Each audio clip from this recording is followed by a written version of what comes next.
আল্লাহ পাক বললেন কুন ফায়াকুন ফাআলুল লিমা ইউরিদ। আমার কাছে অসাধ্য বলে পৃথিবীতে কিছু নাই।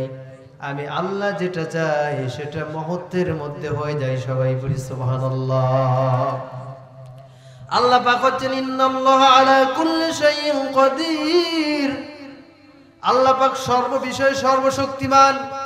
পৃথিবীর কেউ যেটা পারে না, পৃথিবীর ক্ষমতা যেখানে শেষ, পৃথিবীর শক্তি যেখানে শেষ, আমার আল্লাহর ক্ষমতা সেখান থেকে শুরু। সবাই পড়ি সুবহানাল্লাহ। পৃথিবীর ইতিহাস, আমরা ইতিহাসের বড় শিক্ষা, ইতিহাস থেকে শিক্ষা নিই না, ঠিক কিনা? আমাদের দেশে কত নেতা নেত্রী গেল, তারা মনে করেছিল যে আমরাই চিরদিন থাকবো, ঠিক কিনা? কিন্তু আল্লাহ পাক বলেন কুলিল্লাহুম্মা মালিকাল মুলকি তুতিল মুলকা মান তাশা ওয়া তানজিউল মুলকা মিম্মান তাশা। আল্লাহ বলেন আমি যাকে ইচ্ছা সম্মান দিই, রাজত্ব দিই, যাকে ইচ্ছা আমি রাজত্ব ছিনিয়ে নিই। বিয়াদিকাল খায়র, যাবতীয় কল্যাণ আমার হাতে। ইন্নাকা আলা কুল্লি শাইইন কাদির। পৃথিবীর মানুষ তোমরা যতই ক্ষমতাকে ধরে রাখতে চাও না কেন, আমি আল্লাহ যতদিন তোমাকে ক্ষমতায় রাখবো, ক্ষমতার চেয়ারে রাখবো, ততদিন থাকতে পারবা। নচেত যতই চক্রান্ত করো না কেন, যতই ক্ষমতার অপব্যবহার করো না কেন, যতই তোমার র্যাব বাহিনী পুলিশ বাহিনী দিয়ে দমন নিপীড়ন করো না কেন, আমি আল্লাহর হাত থেকে বাঁচতে পারবে না। জোরে বলেন ঠিক কিনা? এই জন্য আল্লাহ বলেছেন বিয়াদিকাল খায়র, তার হাতে যাবতীয় কল্যাণ। আমি যে কথা বলতেছিলাম যে হযরত ইব্রাহিম আলাইহিস সালাম তিনি বৃদ্ধ বয়সে আল্লাহর কাছে বললেন রব্বি হাবলি মিনাস সালিহিন, আল্লাহ আমাকে একটা সন্তান দান করুন। কি সন্তান? নেক সন্তান। আল্লাহ দোয়া কবুল করলেন। আল্লাহ রাব্বুল আলামিন বললেন ফাবাশশারনাহু বিগুলামিন হালিম। ও ইব্রাহিম রে, আমি তোমাকে একটা হালিম সহনশীল সন্তানের শুভ সংবাদ দিচ্ছি। সবাই পড়ি সুবহানাল্লাহ। সবাই দরুদ পড়ি আল্লাহুম্মা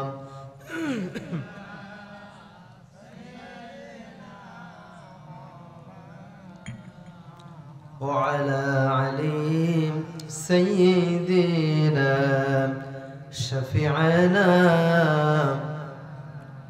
আল্লাহ পাক বললেন ফাবাশশারনাহু বিগুলামিন হালিম। আমার কথা কি বোঝা যায় না? কষ্ট হচ্ছে? আল্লাহ বললেন আমি তোমাকে একটি সহনশীল সন্তানের শুভ সংবাদ দিলাম। কারণ সন্তান যদি ভালো না হয়, এটা কি হবে? জাহান্নামে যাওয়ার কারণ হবে। আল্লাহ কোরআনে সেটাও বলেছেন। আল্লাহ পাক বলেছেন ইয়া আইয়ুহাল্লাযিনা আমানু লা তুলহিকুম আমওয়ালুকুম ওয়ালা আওলাদুকুম আন যিকরিল্লাহ। হে ইমানদারগণ, ইয়া আইয়ুহাল্লাযিনা আমানু, হে ইমানদারগণ, লা তুলহিকুম, তোমাদেরকে যেন বিরত না রাখে, আওলাদুকুম, তোমাদের সম্পদ, এবং ওয়ালাদুন, সন্তান, আন যিকরিল্লাহ, আল্লাহর স্মরণ থেকে, আল্লাহর ইবাদত পালন থেকে, আল্লাহর হুকুম পালন থেকে যদি তোমাদের সন্তান আর সম্পদ তোমাদেরকে বিরত রাখে, ওয়ামাইয়াফআল যালিকা ফাউলাইকা হুমুল খাসিরুন, তারাই দুনিয়া এবং আখিরাতে ক্ষতিগ্রস্ত হয়ে যাবে। সবাই বলি নাউযুবিল্লাহ। এই জন্য ইব্রাহিম আলাইহিস সালাম আল্লাহ সন্তান দিলেন। দেওয়ার পরে তার পরীক্ষা শুরু হয়ে গেল। ফালাম্মা বালাগা মা'আস সায়া, অতঃপর তিনি যখন একটা পরিণত বয়সে হলেন, বাবার সঙ্গে চলাফেরার মতো বড় হলেন, ইন্নী আরা ফিল মানাম, ইব্রাহিম আলাইহিস সালাম বললেন বাবারে, আমি স্বপ্নে দেখতেছি ও কলিজার টুকরা ইসমাইল, আমি যেন তোমাকে জবাই করছি। সবাই পড়ি সুবহানাল্লাহ। আমি কিন্তু এই প্রসঙ্গে কোরআন আয়াত তেলাওয়াত করি না, আজকের মাহফিলের প্রেক্ষাপট বলতেছি। বাবা আমি স্বপ্নে দেখলাম আমি তোমাকে জবাই করছি। আন্নি ফানজুর মাযা তারা, তোমার এই ব্যাপারে মতামত কি? আমাদের সন্তান হলে কি বলতো? যে বুড়ো বয়সে একটা ভীমরতি ধরছো, আমাকে জবাই করবা, বাড়ির থেকে বাইরে হয়ে যাও তাড়াতাড়ি, ঠিক কিনা? তিনি বললেন ক্বালা ইয়া আবা তিফআল মা তু'মার সাতাজিদুনি ইনশাআল্লাহু মিনাস সাবিরিন। ও আমার বাবা, আপনি স্বপ্নে যেটা দেখেছেন আপনি সেটা পালন করুন, ইনশাআল্লাহ আমাকে ধৈর্যশীলদের মধ্যে পেয়ে যাবেন। সবাই বলি সুবহানাল্লাহ। ও আব্বাজান, আপনি তো আল্লাহর নবী, আপনি তো আল্লাহর হুকুম ছাড়া কোনো কাজ করবেন না। আপনাকে আল্লাহ যেটা অর্ডার করেছেন আপনি সেটা পালন করুন, আমাকে ইনশাআল্লাহ ধৈর্যশীলদের মধ্যে পেয়ে যাবেন। সবাই বলি সুবহানাল্লাহ। আল্লাহ জানো আমার বাজানের সন্তানকে সানিকে এইরকম ইসমাইলের মতো কবুল করেন। সবাই বলি আল্লাহুম্মা আমিন। এই জন্য আমাদের আল্লাহর কাছে চাইতে হবে, ঠিকই না, যে আল্লাহ নেক সন্তান দান করো। এরপরে যদি আমাদের কপাল খারাপ হয়ে যায় সেটা আলাদা হিসাব। যাই হোক, আমি কোরআনুল কারীম থেকে যে আয়াতটা তেলাওয়াত করেছি সূরা ইয়াসিন। ইয়াসিন কোরআনের এমন একটি সূরা, এটা হচ্ছে কোরআনের কলব বলা হয়, অন্তর। মানুষের যদি অন্তর বা কলব না থাকে ওই লোকটার কি দাম আছে? মানে মৃত। তো কোরআনের হৃদয় হচ্ছে কি সূরা ইয়াসিন। আমরা অনেকে জানি যে সূরা ইয়াসিন পড়লে মৃত্যু ব্যক্তির নিকট তার মৃত্যু যন্ত্রণা লাঘব হয়ে যায়। সবাই বলি সুবহানাল্লাহ। যে ব্যক্তি সূরা ইয়াসিন একবার পড়বে সে কি হবে? 10 খতম কোরআন পড়লে যে সওয়াব পাওয়া যায় আল্লাহ পাক তার আমল নামে সেই সওয়াবটা দিয়ে দিবেন। সবাই বলি সুবহানাল্লাহ। তা আমি সেই সূরা ইয়াসিন থেকে কয়েকটা আয়াত তেলাওয়াত করেছি আপনাদের সামনে ইনশাআল্লাহ ধারাবাহিকভাবে প্রধান বক্তা আসার আগ পর্যন্ত যতটুকু বলা যায়, এবং একটা হাদিস বলেছি নবীর, এটার উপর আলোচনা করব। আপনারা কি বেজার হবেন নাকি? সূরা ইয়াসিনের 18 নম্বর আয়াত আল্লাহ পাক বলেছেন ক্বালু, তারা বলল, কারা বলল? কাফেরেরা, যারা ইসলাম চায় না, দিন চায় না, মানুষ ঈমান নিয়ে বেঁচে থাক, সুন্দরভাবে বেঁচে থাক, যারা এটা চায় না। ইন্না তাতায়্যারনা, নিশ্চয় তাতায়্যারনা, আমরা তোমাদেরকে অমঙ্গল মনে করছি। কাদেরকে? নবী রাসূলদেরকে, যারা কোরআনের কথা বলেন, হক কথা বলেন। কাফেররা বলল ক্বালু ইন্না তাতায়্যারনা, তোমরা যারা দ্বীনের দাওয়াত দাও, কোরআনের কথা বলো, আমরা তোমাদেরকে অলক্ষণ মনে করতেছি, অমঙ্গল মনে করতেছি। তোমরা যদি লা ইল্লাম তানতাহু, লা ইল্লাম যদি লাম তানতাহু, লামে তাকিদ হয়েছে, যদি তোমরা বিরত না হও, লানারজুমান্নাকুম, অবশ্যই তোমাদেরকে আমরা পাথর মেরে হত্যা করব। সবাই বলেন নাউযুবিল্লাহ। ওয়ালা ইয়ামাসসান্নাকুম, তোমাদেরকে স্পর্শ করবে মিন্না আযাবুন আলীম, যন্ত্রণাদায়ক শাস্তি। সবাই বলেন নাউযুবিল্লাহ। কাফিরেরা বলল যে তোমরা যারা ইসলামের কথা বলো, ভালো কথা বলো, আমরা তোমাদেরকে অলক্ষণ মনে করছি, তোমরা এটা বন্ধ করে দাও, নচেত আমরা তোমাদেরকে কি করব? পাথর মেরে দেশ থেকে বাইরে করে দেব এবং তোমাদেরকে হত্যা করব। সবাই বলে নাউযুবিল্লাহ। এটা পৃথিবীর নতুন কোনো ইতিহাস নয়। যারা ইসলামের কথা বলবে তাদের কি যুগে যুগে কি মানুষ ফুলের তোড়া দিয়েছেন না পাথর মেরেছেন? এই জন্য যারা আল্লাহর নবী তারা পিছুপা হয় নাই। তারা কি বললেন? তারা বললেন ক্বালু, তো এরকম রাসূলগণ বলল তোমাদের অমঙ্গল তোমাদের সাথে রয়েছে, তোমরা যে আমাদেরকে অমঙ্গলনের কারণ মনে করতেছো, অথচ তোমাদের অমঙ্গল তোমাদের সাথে রয়েছে। আইন যুক্কিরতুম, আমরা তোমাদেরকে উপদেশ দিচ্ছি, বাল আনতুম কওমুম মুসরিফুন, তোমরা তো সীমা লঙ্ঘনকারী একটা জাতি। সবাই বলে নাউযুবিল্লাহ। আমরা আলেম ওলামা ইসলামের কথা যারা বলে তারা কি আপনাদেরকে মন্দ কথা বলে? তো নবীরাও সেটা বলেছিল যে তোমরা যারা আমাদেরকে অমঙ্গল মনে করছো, অথচ তোমাদের অমঙ্গল তোমাদের সাথেই রয়েছে। এরপরে ওয়াজা মিন আকসাল মাদিনাতি রাজুলুন ইয়াসআ, ওয়াজা শব্দের অর্থ আসলো, মিন হইতে আকসা এক প্রান্ত মাদিনা মানে শহর, রাজুলুন এক ব্যক্তি, অতঃপর শহরের এক প্রান্ত থেকে এক ব্যক্তি ছুটে আসলো। ক্বালা সে বলল, ইয়া কওমি হে আমার সম্প্রদায়, ইত্তাবিউ তোমরা অনুসরণ করো, মাল্লা ইয়াসআলুকুম আজরা ওয়া হুম মুহতাদুন, এমন রাসূলদের যারা তোমাদের কাছে কোনো বিনিময় চায় না, যারা জান্নাতের কথা বলে, ভালো কথা বলে, তোমরা তাদের কথাগুলো মেনে নাও। সবাই বলি সুবহানাল্লাহ। তারা কি মেনে নিয়েছিল? না, তারা সিদ্ধান্ত করল কিভাবে রাসূলদেরকে হত্যা করা যায়। তারা তাদেরকে হত্যা করার জন্য কৌশল করলো, ষড়যন্ত্র করলো, তাদেরকে পাথর মেরে হত্যা করবে। এমন সময় ওয়াজা মিন আকসাল মাদিনাতি রাজুলুন ইয়াসআ, নগরের এক প্রান্ত থেকে হাবিবে নাজ্জারি নামক এক ব্যক্তি ছিল। সে দৌড়ে এসে বলল, হারে আমার এলাকার মানুষেরা রে, তোমরা কেন নবীদেরকে হত্যা করছো? তারা তো তোমাদের কাছে কোনো প্রতিদান চায় না, তারা তোমাদের কাছে কোনো টাকা চায় না, পয়সা চায় না, তারা তো তোমাদেরকে আল্লাহর কথা বলে, আখিরাতের কথা বলে, জান্নাতের কথা বলে, তোমরা কেন তাদেরকে হত্যা করবা? তোমরা যদি তার কথা না মেনে নাও, দুনিয়া এবং আখিরাতে তোমাদের জন্য কঠিন শাস্তি রয়েছে। ওই ব্যক্তি হাবিবে নাজ্জারি, তিনি তাফসীরের কিতাবের মধ্যে এসেছে তিনি ছিলেন কুষ্ঠরোগী, তার গায়ে ঘা হয়েছিল।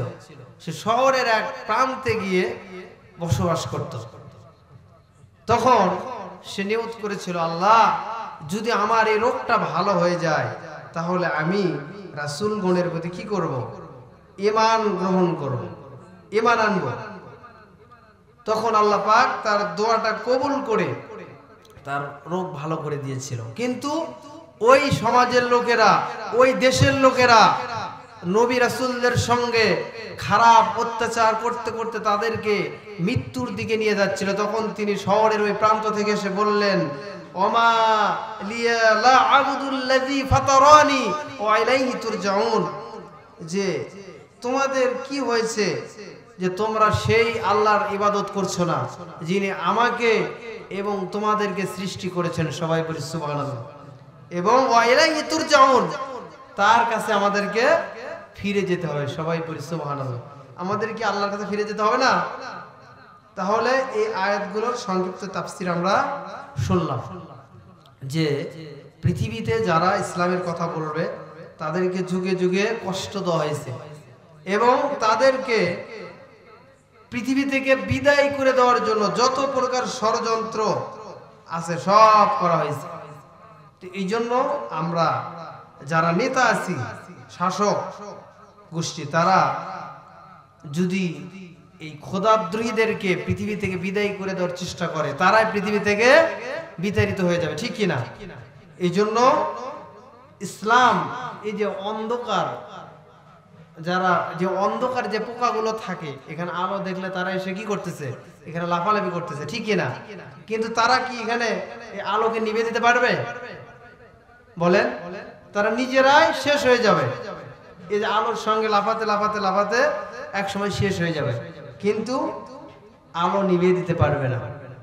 এই জন্য রাসূল সাল্লাল্লাহু আলাইহি সাল্লাম বলেছেন, আমি যে হাদিসটা পড়েছি, আন আবি হুরায়রা রাদিয়াল্লাহু তাআলা আনহু قال قال رسول الله صلى الله عليه وسلم سبعة يذلهم الله في ظله, কিয়ামতের দিনে কোনো ছায়া থাকবে না, লা জিল্লা ইল্লা জিল্লুহু, শুধু আরশে আজিমের ছায়া থাকবে। ওই দিন যারা 7 শ্রেণীর লোক, যে গুণগুলো থাকবে, আল্লাহ পাক তাদেরকে আরশে আজিমের নিচে ছায়া দান করবেন। সবাই পড়ি সুবহানাল্লাহ। লা জিল্লা ইল্লা জিল্লুহু, ইমামুন আদিলুন, ন্যায় বিচারক বাদশা। আপনি যদি কোনো রাষ্ট্রের প্রধান হন, চেয়ারম্যান হন, মেম্বার হন, আপনি যদি ন্যায় বিচার করেন, আরশে আজিমের নিচে আল্লাহ আপনাকে ছায়া দেবেন। সবাই পড়ি সুবহানাল্লাহ। ইমামুন আদিলুন, ন্যায় বিচারক বাদশা। ন্যায় বিচার কেমন? হাদিস শরীফের মধ্যে এসেছে, মক্কার কুরাইশদের মধ্যে একজন সম্ভ্রান্ত ব্যক্তি, একজন সম্ভ্রান্ত মহিলা চুরি করেছিল। চুরি করার পরে তারা বলা বলি শুরু করে দিল, হারে চুরি করলে ইসলামের বিধান হচ্ছে আস-সারিকু ওয়াস-সারিকাতি, চোর এবং পুরুষ এবং নারী তাদের হাত কেটে দাও। চুরি করলে ইসলামের বিধান হলে কি হবে? হাত কেটে দাও। তখন তারা বলা বলি শুরু করলাম, কোন ব্যক্তি রাসূলের কাছে যাবেন, রাসূলের কাছে গিয়ে একটু সুপারিশ করো যেন এই মহিলার শাস্তিটা কমে দেওয়া হয়। সে তো সম্ভ্রান্ত পরিবারের মহিলা, যদি তার হাত কেটে দেওয়া হয় কেমন হবে? আল্লাহর নবীর কাছে একজন সাহাবী, তিনি চুপি চুপি এই কথাটা বললেন।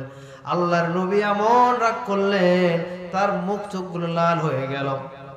তিনি বললেন, তোমাদের মধ্যে কার এত বড় স্পর্ধা, সাহস, যেটা বলার সাহস পায়? আল্লাহর নবী তখনই মসজিদে দাঁড়িয়ে ভাষণ দিলেন, আমার মেয়ে ফাতেমাও যদি চুরি করত, আমি বিশ্ব নবী নিজেই তার হাত কেটে দিতাম। সবাই বলে আল্লাহু আকবার। এইরকম নেতা হতে হবে। আর আমাদের নেতা হলে ওসিকে ফোন দিচ্ছে, আমার লোক এটা ছেড়ে দাও, ঠিক কিনা, এটা আমার লোক, এর কোনো বিচার হবে না। তো এই জন্য ইমামুন আদিলুন, ন্যায় বিচারক বাদশা যারা হবে তারা আরশে আজিমের নিচে ছায়া পাবে। সবাই বলি সুবহানাল্লাহ। ন্যায় বিচার কেমন? ন্যায় বিচার এটার অনেক কাহিনী আছে। হযরত ওমর রাদিয়াল্লাহু তাআলা আনহু, তিনি অর্ধ পৃথিবীর খলিফা ছিলেন। ওই সময় সিরিয়ার একটা প্রদেশ ছিল, নাম ছিল হিন্স নামক প্রদেশ। কি নাম ছিল? হিন্স। তিনি একজন সাহাবীকে সাঈদ ইবনে আমির আল-জুমাহি রাদিয়াল্লাহু তাআলা আনহু ওই নগরীতে পাঠাইলেন। তিনি বললেন, তুমি ওখানে ওই শাসন কার্য গভর্নর হিসেবে তুমি দায়িত্ব পালন করবে। সাঈদ ইবনে আমির আল-জুমাহি তিনি ওখানে শাসন পরিচালনা করতেছেন। এক বছর পরে আমিরুল মুমিনিন খলিফাতুল মুসলিমিন হযরত ওমর রাদিয়াল্লাহু তাআলা আনহু ওই রাষ্ট্রের প্রজাদের অবস্থা দেখার জন্য তিনি ওই রাষ্ট্রে গেলেন। সবাই বলি সুবহানাল্লাহ।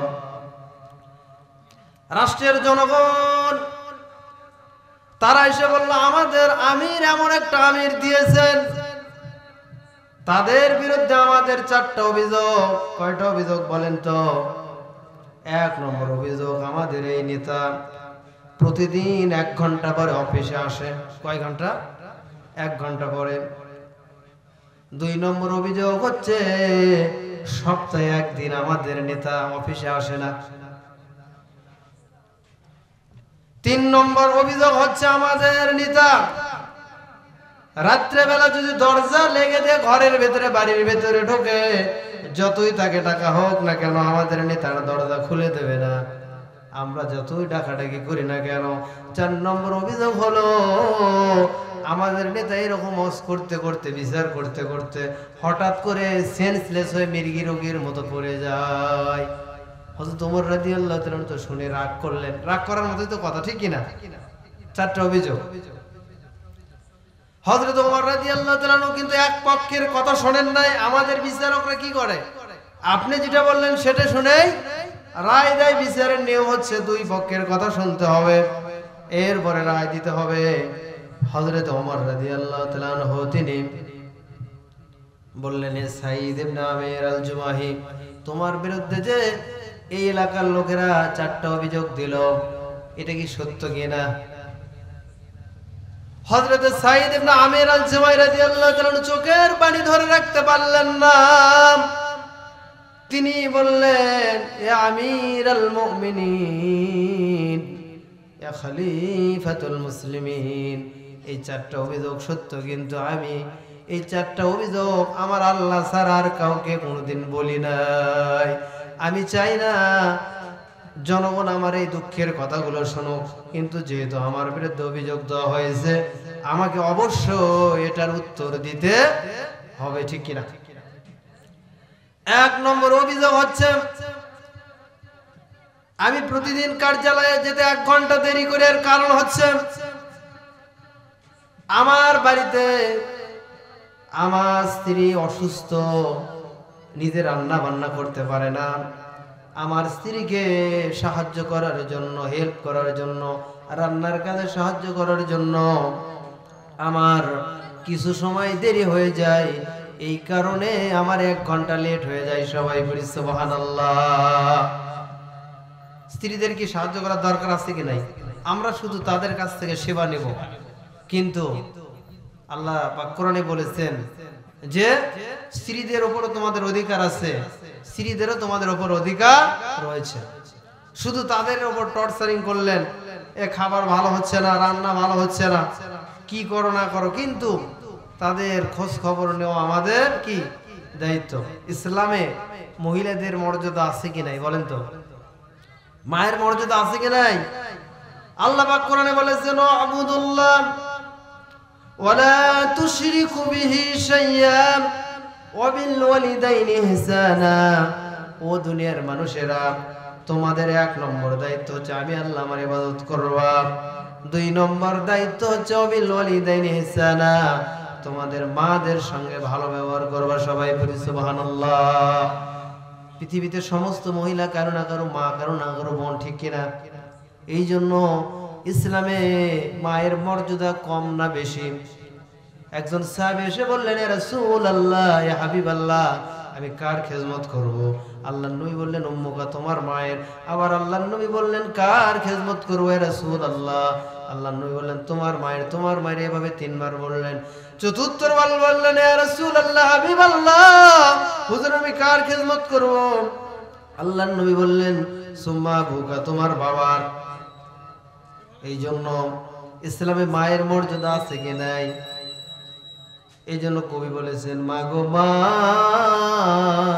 তুমি এই ধরনীর সৃষ্ট নিয়ামত, তোমারই পদতলে রয়েছে জান্নাত। ঠিক কিনা? সবাই বলেন, মাগো মা,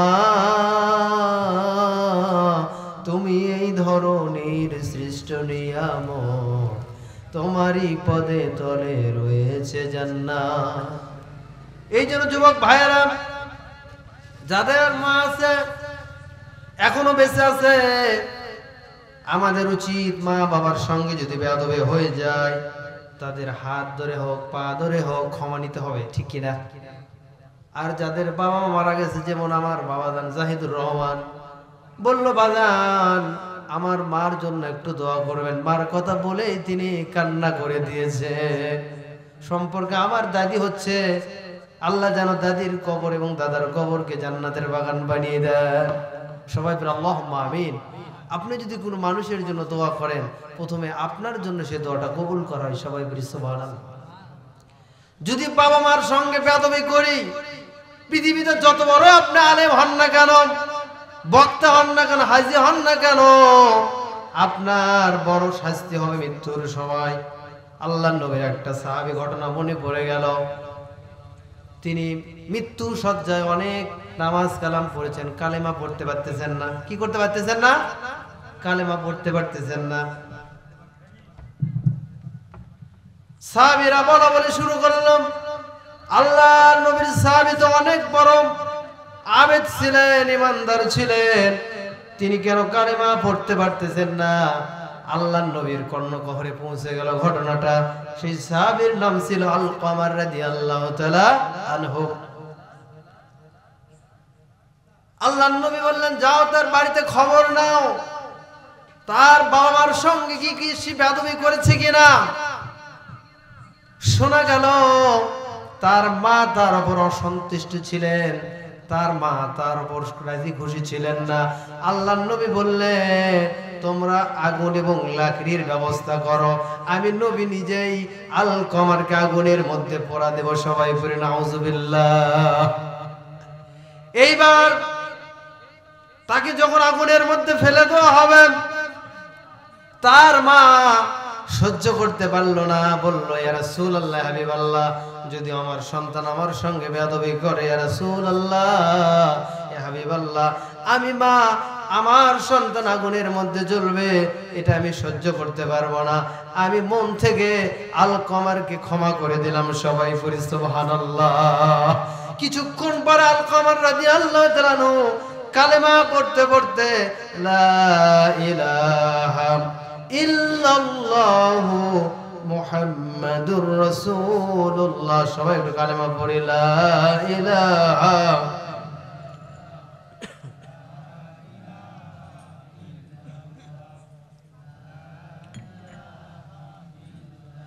লা ইলাহা ইল্লাল্লাহু মুহাম্মাদুর রাসূলুল্লাহ। তার মা তাকে ক্ষমা করে দেওয়ার পরে সে কালেমা মুখ দ্বারা বলতে পারলো। সবাই বলি সুবহানাল্লাহ।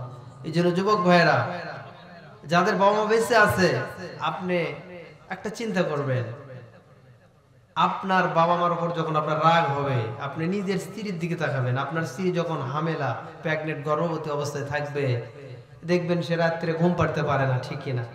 ঠিক মতো শুইতে পারে না, উঠতে পারে না, বসতে পারে না, বলে সন্তান আমাকে লাথি মারে, গুঁতো মারে, ঠিক কিনা? আপনার আমার বাবা মা যখন আমরা ছোট ছিলাম, মায়ের পেটের মধ্যে ছিলাম, আমরাও ঠিক তেমনই করেছি। আজকে বড় হয়ে বাবা মার উপর আমাদের মেজাজ গরম হয়ে যায়।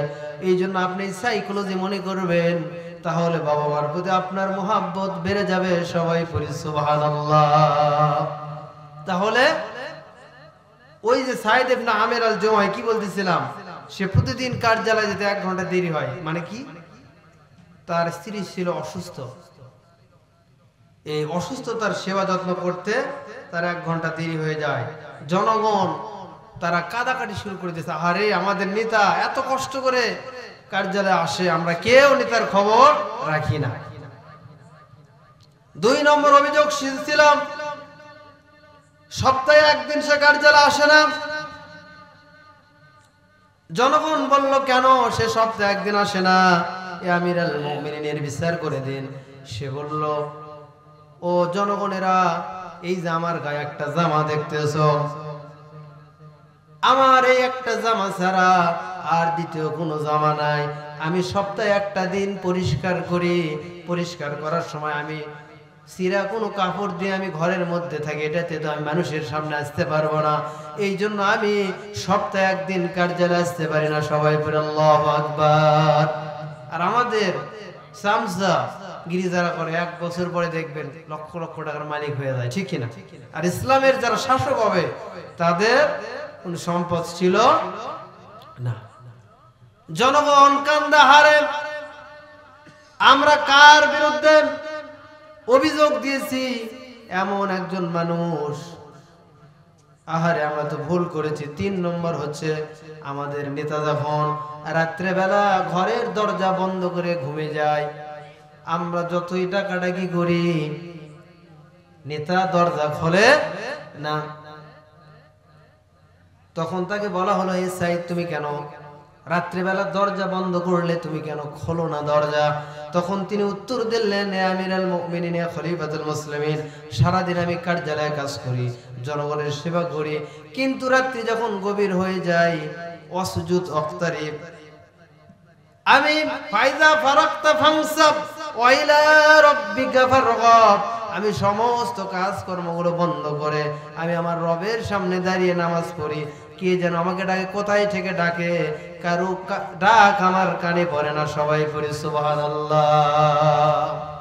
তিনি রাত্রে সারা রাত জেগে জেগে আল্লাহর ইবাদত করেন। এই জন্য যারা রহমানের বান্দা হবে, তারা ইবাদুর রহমান, তারা রাত্রি জেগে জেগে ইবাদত করবে, ঠিক কিনা? তারা কি আমাদের যুবকদের মতো ফোন, ফেসবুক, ইউটিউব, হোয়াটসঅ্যাপ সময় নষ্ট করবে? কোন যুবক অনার্থক সময় নষ্ট করো না।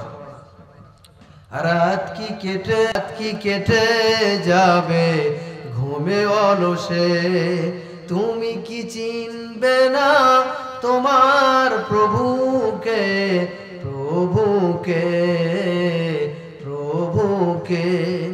সিজদায় নত হও, অশ্রু ঝরো, প্রভুর হৃদয়ে প্রাণ গলো, প্রাণ খুলে সব ব্যথা বলো প্রভুকে। রাত কি কেটে যাবে ঘুমে অলসে, রাত কি কেটে যাবে ঘুমে অলসে, ঠিক কিনা? এই জন্য তিনি বললেন ফায়দা ফারাগতা ফানসাব ওয়া ইলা রাব্বিকা ফারগাব। ও আমার আমির, রাত্রি যখন গভীর হয়ে যায় তখন আমি আল্লাহর সামনে দাঁড়িয়ে যাই, সারাদিন রাষ্ট্রের সেবা করি, জনগণের সেবা করি, কিন্তু রাত্রেবেলা আমি শুধুমাত্র আমার রবকে সময় দিই। সবাই পড়ি সুবহানাল্লাহ। তাহলে দেখুন, ইসলামের যারা নেতা হবে তাদের বৈশিষ্ট্য কি? আমরা বাইরে থেকে কুধারণা করি মানুষকে, ঠিক কিনা? এবারে এই নেতা এটা করলো, এটা করলো, কিন্তু না, আল্লাহ পাক কোরআনে বলেছেন ইয়া আইয়ুহাল্লাযিনা আমানু ইজতানিবু কাসীরাম মিনাজ জান্নি ইন্না বা'দাজ জান্নি ইসমুন। তোমরা মানুষ সম্পর্কে কুধারণা করো না, ঠিক কিনা? আমরা মানুষ বেশি হিংসা করি এবং কুধারণা করি, এটা আমাদের কি স্বভাব। অথচ হিংসা মানুষের নেকিগুলোকে এমন ভাবে খেয়ে ফেলে যেমন লাকড়ি দামি কাঠকে আগুন খেয়ে ফেলে দেয়। সবাই বলে নাউযুবিল্লাহ। আমি যত বড় হুজুর হই না কেন, আপনি যত বড় মুসল্লি হন না কেন, আপনি হিংসা করছেন, আপনি মানুষের কুধারণা করছেন, আপনি নেকিগুলো নষ্ট হয়ে যাবে। একটা গল্প পড়েছিলাম এরকম, যে আমরা মানুষ কত বড় হিংস্রটে। দেখেন, একজন লোক তিনি মরুভূমির মধ্যে যাচ্ছেন, মানুষ আমাদের মতো, তার কাছে কিছু পানি ছিল, কিছু খাবার ছিল।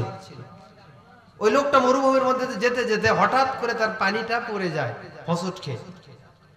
মরুভূমির মধ্যে থেকে মাটি ফেটে বিশাল বড় একটা দানবের মতো কি যেন বাইর হলো। ওই লোকটা ভয় পেয়ে গেছে। ওই লোকটা বলল, হারে মরুভূমির মধ্যে কেউ তো নাই, এটা কি বিপদে বললাম।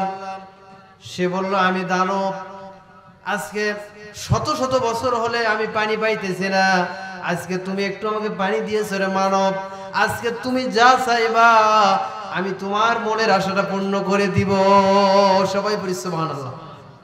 যেমন আমরা গল্প পড়েছিলাম না, আলাউদ্দিনের প্রদীপ, হ্যাঁ, যে পাবে সব পেয়ে যাবে। ওই দানব বলল মানুষকে, ও আদম সন্তান, তুমি আমার কাছে কি চাও? তুমি যদি আমার কাছে 1 লক্ষ টাকা চাও তাই বাবা, যদি স্বর্ণ চাও তাই বাবা, কিন্তু শর্ত হচ্ছে তোমার প্রতিবেশী তোমার বাড়ির কাছে যাই আছে, তুমি যদি 1 লক্ষ টাকা চাও তাকে কিন্তু 2 লক্ষ দেওয়া হবে। তুমি যদি 10 তলা ছাদ ঢালাই বাড়ি চাও তাকে কিন্তু 20 তলা দেওয়া হবে। মানুষ তো চিন্তাই করল আমাদের হিংসা, ঠিক কিনা? যে আমার ভাই ভালো চলে, অমুকের সন্তান ভালো পড়াশোনা করে, এটা আমাদের সমাজে কম না বেশি? হ্যাঁ, যে অমুক এটা করতেছে পারে, ওর পিছনে কিভাবে লাগা যায়, এটা বেশি না কম বলেন? কিন্তু হিংসা আমাদের নেকিগুলো খেয়ে ফেলে দেবে। তো ওই মানুষ আমাদের মতো চিন্তা করলো, আমি যদি 10 লক্ষ টাকা চাই তাহলে আমার প্রতিবেশী সলিমুল্লাহ তো 20 লক্ষ টাকা পাবে, মানে বিপদে পড়ে গেলাম। ওই দানব বলতে তাড়াতাড়ি যাও, নাহলে কিন্তু তোমাকে হত্যা করব। তখন সে অনেক বললো, আমাকে কিছুক্ষণ ভাবতে দেন। সে চিন্তা করলো কি বলা যায়, আমি তো প্রতিবেশীর উন্নয়ন চাই না, উন্নতি চাই না। তখন সে বলল, আমার একটা চোখ কানা করে দেন। সবাই বলে নাউযুবিল্লাহ। আমার একটা চোখ কানা করে দেন, প্রতিবেশীর দেন 2টা চোখই কানা হয়ে যায়। আমার একটা পাও ল্যাংড়া করে দেন, প্রতিবেশীর দেন 2টা পাই ল্যাংড়া হয়ে যায়। দেখেন মানুষ কত হিংসুটে।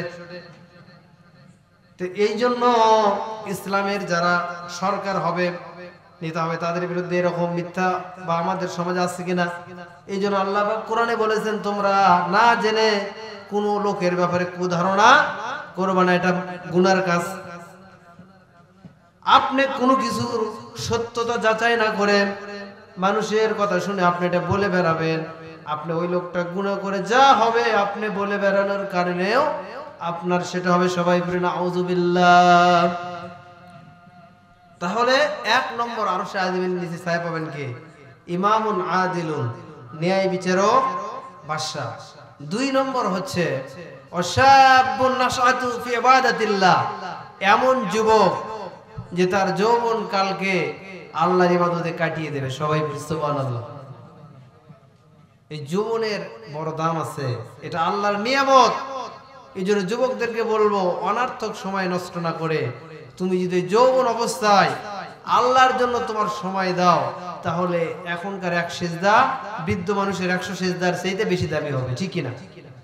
এই জন্য যুবক যদি আল্লাহর ভয়ে নিজের যৌবনকালকে হেফাজত করে, তাহলে সে দুনিয়া এবং আখিরাতে আল্লাহর কাছে প্রতিদান পাবে। এটা বুখারী এবং মুসলিম শরীফের একটা ঘটনা আছে, এই হাদিস এবং তাফসীর। সেটা হচ্ছে এই মরুভূমির মধ্যে 3 ব্যক্তি যাচ্ছিলেন, এটা কিন্তু হাদিসের ঘটনা। তারা যেতে যেতে যেতে ঝড় বৃষ্টি শুরু হয়ে গেল, তারা একটা গর্তের মধ্যে আশ্রয় নিলেন। হঠাৎ করে বিশাল একটা পাথর এসে গর্তের মুখ বন্ধ হয়ে গেল। কি হলো? গর্তের মুখ বন্ধ হয়ে গেল। তখন তারা 3 জন চিন্তা করলো, আরে এই মরুভূমির মধ্যে তো আজকে কেউ নাই, আমাদের মনে আর বুঝি বাঁচা হয় না।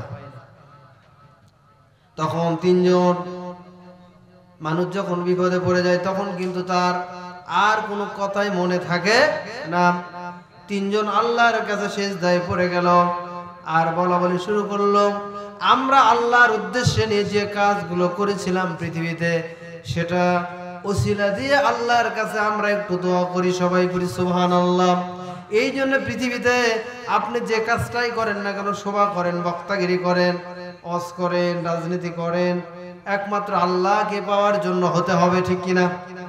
ইন্নামাল আমালু বিন্নিয়াত, নিয়ত যদি সহি না হয় ওই আমল আল্লাহর কাছে পৌঁছবে না। ওই 3 যুবক চিন্তা করলাম, আমরা 3 জন আল্লাহর কাছে বলি কোন কাজটা আমরা আল্লাহর জন্য করেছিলাম, এই 3টা কথা মনে করে আমরা আল্লাহর কাছে দোয়া করব।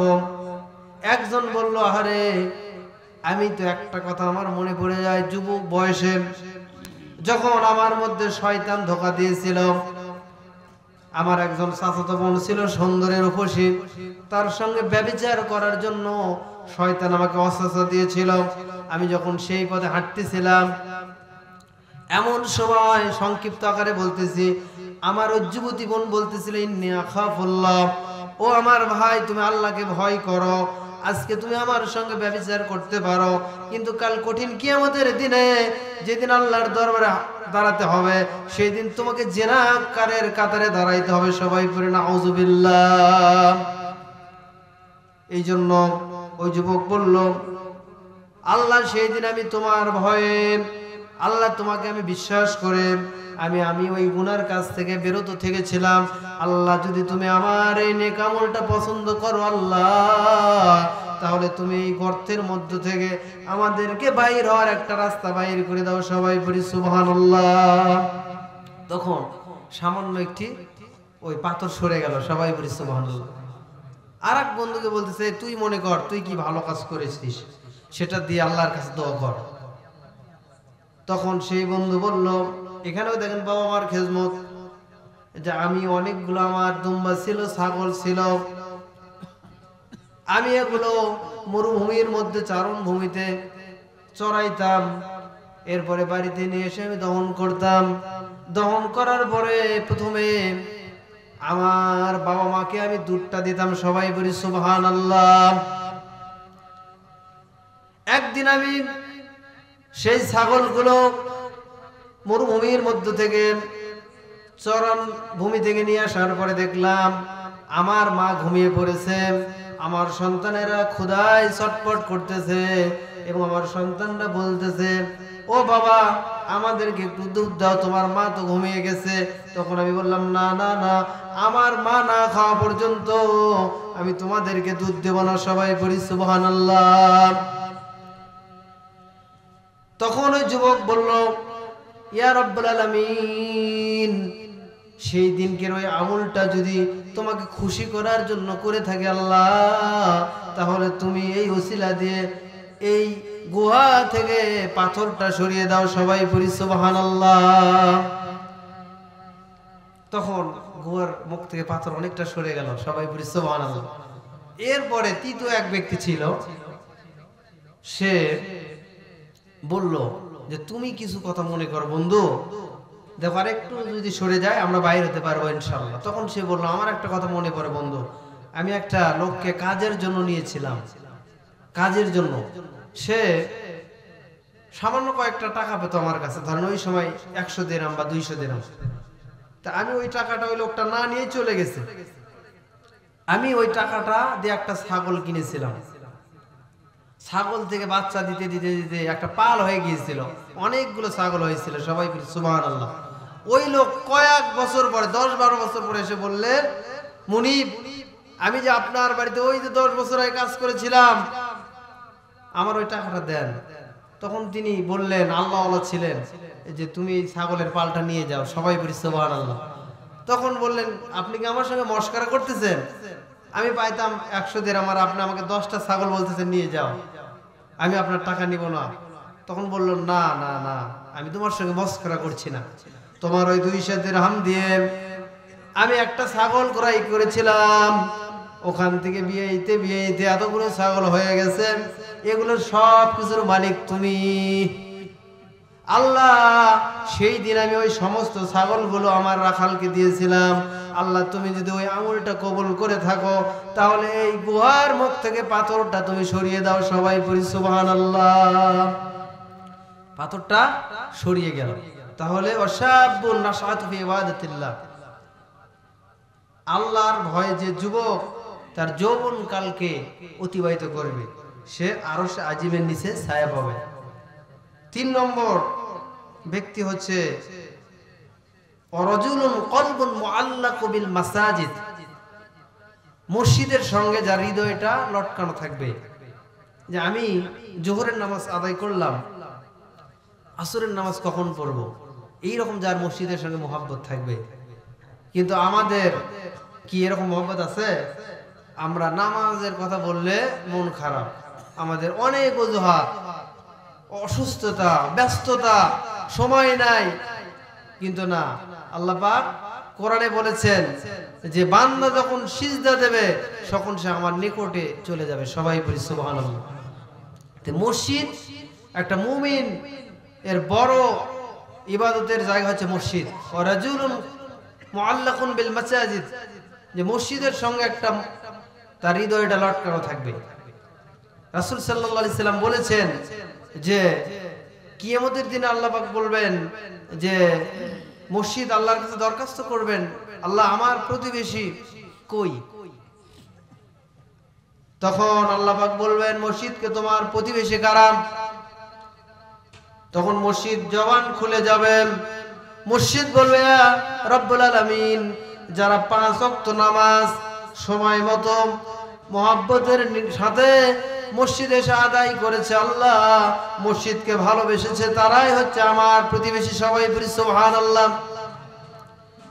আজকে ওই সমস্ত বান্দাদেরকে ছাড়া আমি জান্নাতে যাব না। এই জন্য মসজিদের সঙ্গে যদি আমাদের মহব্বত না থাকে, তাহলে আমরা মুসলমান পরিচয় দিতে পারবো না। এই জন্য মসজিদকে ভালোবাসতে হবে, মাদ্রাসাকে ভালোবাসতে হবে। আপনি সেই লোকের পিছনেই থাকবেন যে মসজিদে কি করতে পারে, নামাজ পড়তে পারে এবং পড়াইতে পারে, ঠিক কিনা? আপনি এমন লোকের সঙ্গে ঘোরেন সে নিজে ওযু করতে জানে না, নামাজ কি পড়বে, ঠিক কিনা? আপনি যদি মসজিদওয়ালা আল্লাহওয়ালাদের সঙ্গে থাকেন, তাহলে ওই জান্নাতের গোটা শরীর থেকে পোকাগুলো তার গায়ের গোশত খেয়ে খেয়ে পড়ে যেত। তিনি বলতেন, আল্লাহ আমার গায়ের রক্ত মাংসগুলো খেয়ে ফেলে দিক আল্লাহ, কিন্তু আমার জিহ্বাটা তুমি ভালো রেখো, যেন আমি তোমাকেই ডাকতে পারি, সবাই বলি সুবহানাল্লাহ। আল্লাহ পাক আইয়ুব আলাইহিস সালামের এই কথা শুনে এমন খুশি হয়ে গেলেন, বললেন, আইয়ুব রে, আমি তোমার রোগটা ভালো করে দিলাম, সবাই বলি সুবহানাল্লাহ।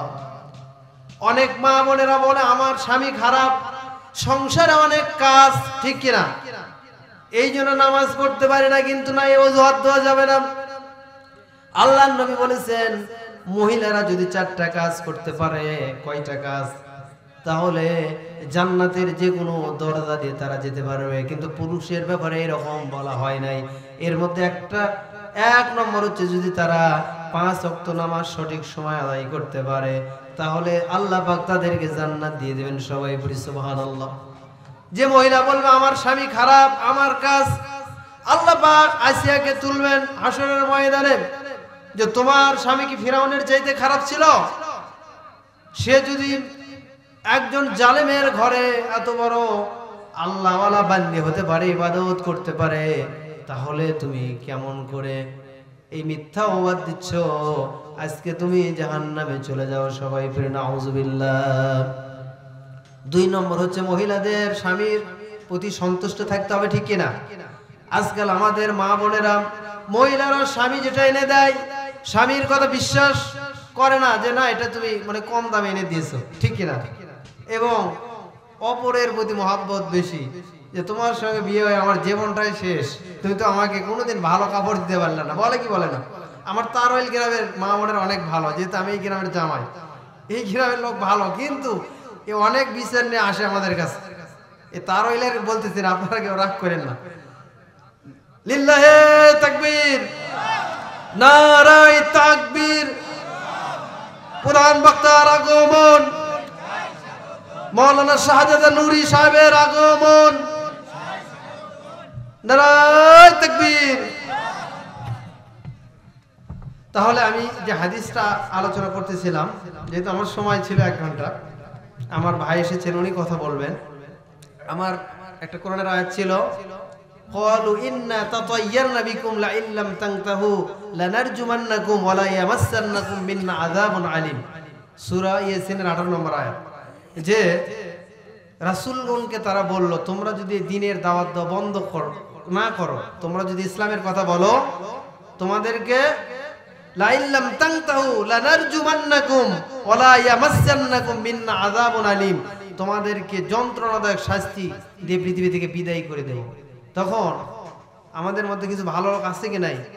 ওয়াজা মিন আকসাল মাদিনাতি রাজুলুন ইয়াসা, তখন ওই নগরীর এক প্রান্ত থেকে এক ব্যক্তি এসে বলল, না, রাসূলদের সঙ্গে কোনো বেয়াদবি করা যাবে না, আমি তার জন্য প্রয়োজনে জীবন দিয়ে দেব। সবাই বলি সুবহানাল্লাহ। এই জন্য ইসলামের মধ্যে সবচেয়ে যারা ইসলামের জন্য জীবন দেবে, শাহাদাতের মর্যাদা অর্জন করবে, তারা আল্লাহর কাছে বলবে, আল্লাহ আমাকে পৃথিবীতে আর একবার প্রেরণ করুন। সবাই বলি সুবহানাল্লাহ। এই জন্য এটা ছিল আমাদের ইসলামের পক্ষে থাকতে হবে। 2 নম্বর হাদিস ছিল যে 7 শ্রেণীর লোককে আল্লাহ পাক আরশে আযিমের নিচে ছায়া দেবেন। এর মধ্যে ন্যায় বিচারক বাদশা।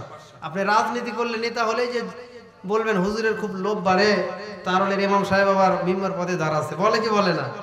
এটা বলা যাবে না। আপনি যদি ন্যায় বিচার করেন এই চেয়ারে বসে, আল্লাহর আরশে আযিমের নিচে ছায়া পাবেন, ঠিক কিনা?